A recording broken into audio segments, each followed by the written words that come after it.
Harta kekayaan Edy Hiarij, Wamenkumham tersangka punya 2 mobil mewah.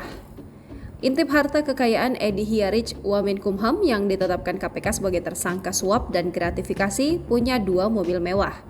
Wakil Menteri Hukum dan HAM Edward Omar Syarif Hiarij atau Edy Hiarij resmi ditetapkan sebagai tersangka kasus dugaan suap dan gratifikasi oleh Komisi Pemberantasan Korupsi Kamis 9 November 2023. Wakil Ketua KPK Alexander Marwata membenarkan Wamenkumham terlibat dugaan suap dan gratifikasi bersama 3 orang lainnya.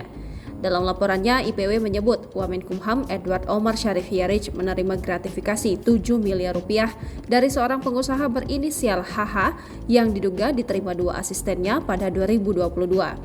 Sebelumnya, Edy Hiarij pernah diperiksa penyidik KPK terkait kasus yang dilaporkan Ketua IPW. Tetapi ketika itu, Edy Hiarij membantah telah menerima suap. Berdasarkan laporan harta kekayaan penyelenggara negara atau LHKPN KPK yang dilaporkannya pada 2 Maret 2023, harta kekayaan Edy Hiarij mencapai 26,1 miliar rupiah. Ia memiliki hutang sebesar 5,4 miliar rupiah, sehingga total harta kekayaannya secara bersih menjadi 20,6 miliar rupiah. Diketahui Wamenkumham Edy Hiarij juga memiliki 3 mobil dengan total nilai mencapai 1,2 miliar. 2 unit diantaranya tergolong mobil mewah milik pribadi.